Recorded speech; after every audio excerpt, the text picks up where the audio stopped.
Right everyone, we've got a lot to get through on today's video, from Celtic apparently about to play Rangers in a friendly in Australia, to an very early summer transfer rumour that seems relatively concrete, to a VAR in Scotland update, to Ange's press conference from today, to of course tomorrow night's match against St Mirren. There's a lot to get through, let's get wired in.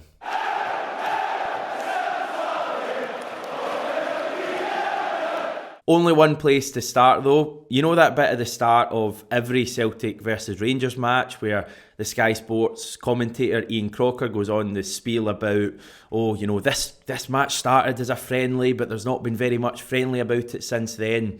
Well, it seems like that statement might need a until now at the end of it, because if reports are to be believed, that is exactly what is going to happen later this year. Celtic are going to take on Rangers in a friendly in Australia, no less. And this hasn't gone down too well today, it's fair to say. I mean, I would get a better reaction right now if I stripped off and started singing Simply the Best while wearing a Peter Law face mask. Genuinely. And we don't want to see that. Let's get into the details of what's gone down today. Going back to this morning, Scottish time I should say, when an Aussie account called Sydney FC Unofficial tweeted saying, "Hey, remember I tweeted about Celtic versus Rangers playing in the November international break at the Olympic Stadium in Sydney? And everyone laughed and said I was talking crap and it would never happen. I know how you feel. It will be confirmed tomorrow." And if we go back to early January, it is true that the same account had tweeted about the prospect, the very real prospect of Celtic playing Rangers. So clearly something in it. This was further enforced when Aussie journalist Ray Gatt confirmed today's tweet to be correct, and everything kind of went into overdrive for a good few hours. Then Celtic confirmed that the Hoops would be going down to Australia, Ange's homecoming, I think they labelled it, in late November to play in a, quote, 4-team tournament. Now, the attached statement on the Celtic website told us that it would be late November, so during the FIFA World Cup in Qatar. The statement also had some lengthy quotes about Ange going back home, the kind of thing that on any other day would probably make you cry, but no information about who the other 3 teams would be. Although at this stage I think it's pretty safe to assume that Rangers are one of them. So who could the other 2 sides in this tournament be? I would suggest, given that we're looking at playing in Sydney, that Sydney FC would be a pretty likely side. They have form recently for having played teams. I think they played Liverpool a few years ago, other sides as well. Maybe Liverpool themselves could be involved in the competition. They have been known to go to Australia a fair bit over the last decade or so, but they would be even more depleted than us during the World Cup.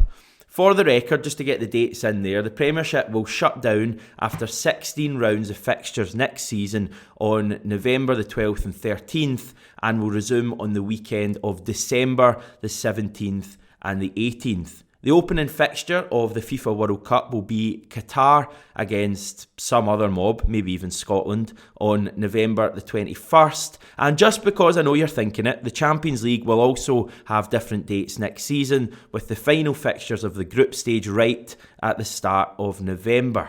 So the coast is clear for Celtic to go. This is something we have to get right in there straight away. This isn't Celtic deciding to go to Australia during the league season when we're meant to have proper meaningful matches happening. We've done that in the past. I remember we went to Philadelphia to play Real Madrid. I think we missed a league game due to that.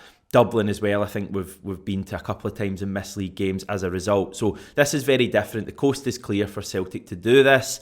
In theory, the idea of Celtic going to Australia is a good one. It's something I've spoken about a fair bit on the channel. I did feel though that it would be more likely to happen in our summer, their winter, rather than a few months later in November, but I'm sure there are reasons for that. Maybe COVID is still a factor there. Most of you Aussies, I'm guessing, watching this would be in favour. And I need to address that as well, because we were looking at the figures the other day in the channel, and I think 18 or 19% of our whole viewership, if that's even a word on the channel, now come from Australia, which is mad. A fifth of you are Aussies watching this. So I think we just need to make that point that I'll get into in a wee second, that as a Scottish Celtic fan, I'm not massively for the idea of us playing Rangers in Australia, but I think you Aussies out there, Celtic going to Australia is a great thing. And even if we're playing Rangers, it's a massive opportunity for you guys and girls to get to see Celtic of some form in the flesh. And I know that doesn't come around very often for you. So we need to get that there. Now, Celtic playing Rangers in a friendly just isn't for me. This is the kind of thing that we see down south when those rivals, doing a wee Neil Lennon there, play in Asia every summer, and a laugh. But that's basically what we've got here with regards to Celtic playing Rangers. If that is indeed what is happening, and I know it's not been confirmed anywhere, but the reports we're getting from Australia certainly are that Rangers will be involved in this competition. Now, just to take a humorous approach to this is Celtic going to Australia. This is Ange Postecoglou returning back to his homeland where he's adored by the vast majority of people. And here you've got Rangers just kind of tagging along for the party, almost being used as just the opposition for Ange's homecoming. And I find that quite amusing. I wonder how their fans feel about that. I guess we'll hear more about this 14 competition from the organisers in the near future. In general, Celtic going to Australia, great. The time of year, no problem with that either. We're not missing any competitive games. Playing Rangers in a friendly, yeah, I'm not a big fan of that. Now, moving on, and last night we got our first whiff of a summer transfer rumour. It concerns Bristol City's forward Antoine Semenyo, who has struck 6 goals and set up 8 more in 21 championship matches this season.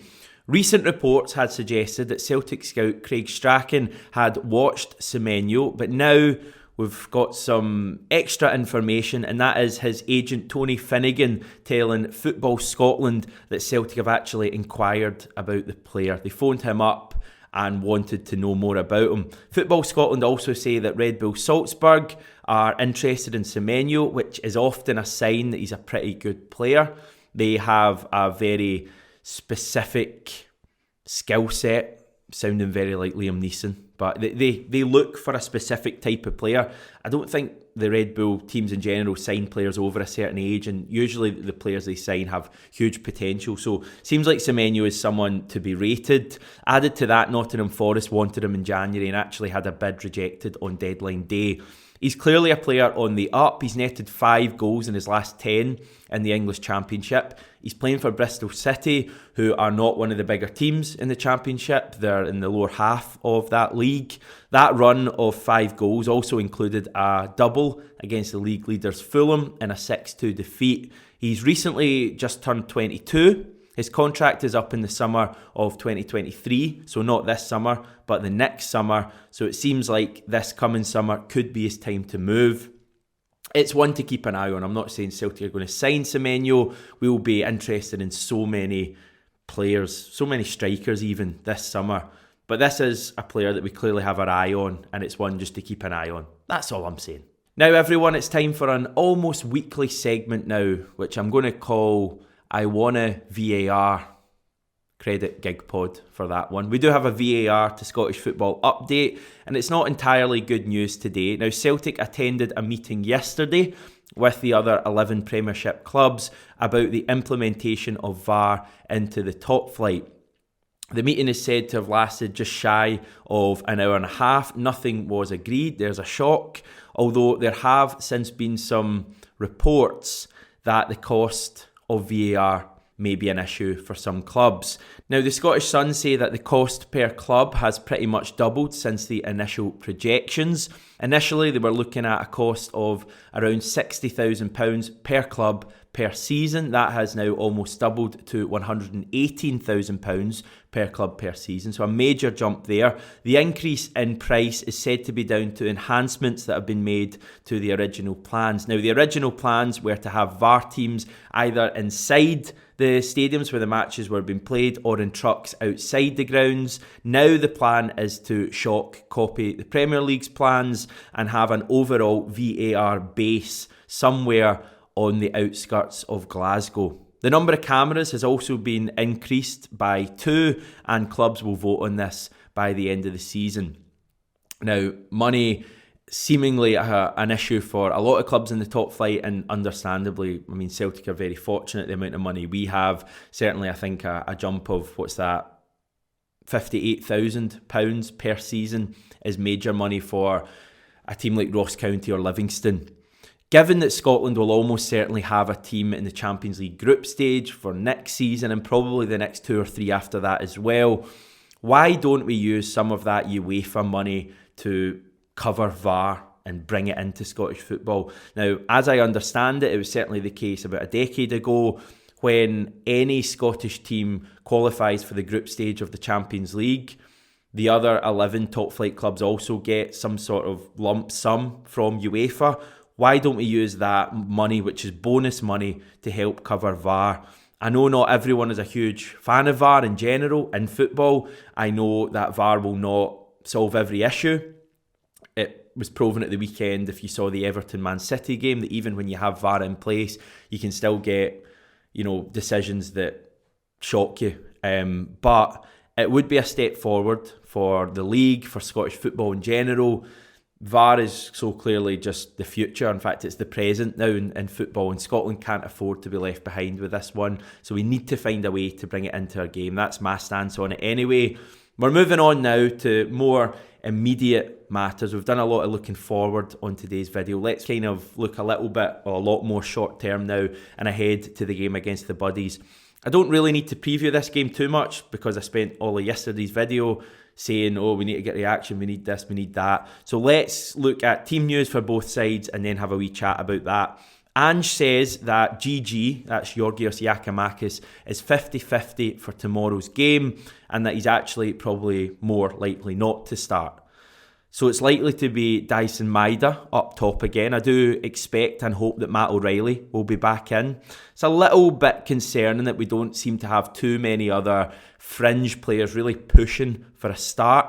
I think ideally you'd like to see a James Forrest or a Liam Scales coming in tomorrow to really shake things up after the weekend. But I don't think either have the form at the moment to demand that start and to make a big difference tomorrow. I did mention in yesterday's video, could Gucci come in? Could we move Callum McGregor up one? Potentially, but again, has Gucci played enough football to demand that? It's just a little bit concerning. I know we've still got David Turnbull out, we've still got Kyogo out. They'll be back hopefully before the end of the season, and they'll add a good bit of depth. Matt O'Reilly's certainly someone I want to see start tomorrow, and as I say, with Dyson Maeda up front again, hopefully he can get back on the scoring trail for Celtic. St Mirren-wise, Connor Ronan is suspended after he was sent off in their weekend defeat to Hearts. They do have a number of decent attacking players though, St Mirren. They've got the likes of Jordan Jones and Eamon Brophy, who have both caused us hassle in the past while playing for Kilmarnock. So we do need to watch out for their pace, especially if it's a game that we are dominating. We just need to be wary that one ball over the top, and St Mirren do have pace where they can hurt us. Defensively though, we saw that they can be really well organised. They made it incredibly difficult for us in that game in Paisley at the end of December. They're having a great season, as you can see, and that was after a really awful start they made to the campaign under Jim Goodwin. Now, obviously, they've got Stephen Robinson in charge. He's looking for his first win as St Mirren manager, so he'll be motivated tomorrow night. It's going to be a tough one. My positive is that Celtic don't often go 2 league games without a win, so let's hope we see that reaction tomorrow. The 3 points is the most important thing, but it would be great, really important tomorrow, I think, if we saw a performance as well, to really get everyone going again. It just feels a little bit stale, both in terms of the players on the pitch and the fans as well, if I'm honest. And there's no reason really for it to be when you look at the overall picture. As I said yesterday, the fact we're top of the league and have a real chance going into the last 10 games to actually do what many thought was unthinkable 6 or 7 months ago and win this league. We should all be firing, but there's just something missing a little bit at the moment. Maybe tomorrow night is going to be the catalyst to get our season going again. Just on the fans, it would be great, I think, tomorrow night if we saw Celtic Park as busy as possible. I feel like there's been a lot of league games this year where you've gone and, it's obviously been on the season ticket and there's been a lot of gaps. To be honest, I'm expecting similar tomorrow night, given that it's a midweek game. But it would be amazing if Celtic Park was as full as possible tomorrow. This team, I feel, have earned our support. I mean, don't get me wrong, we've given them the support and we've earned some great moments so far. But, we've only got 10 games to go. We're really into the thick of it now. And it'd be great to see Celtic Park as full and as vibrant as possible for tomorrow night's game. Now, we're hoping for a Celtic reaction tomorrow. We will certainly have a 67 Hail Hail reaction for you after the game. It'll be me and John. It's going to be a little bit later than usual, probably about 10:30 or so, as I'll be chatting to Ange post-match. So it should be a fun one tomorrow. Should be plenty of stuff happening after that game at the post-match press conference. We'll bring you the audio on Thursday's video, but I'm sure there'll be loads to chat about after the game tomorrow as well. Enjoy the game, everyone. Here's hoping for a huge 3 points.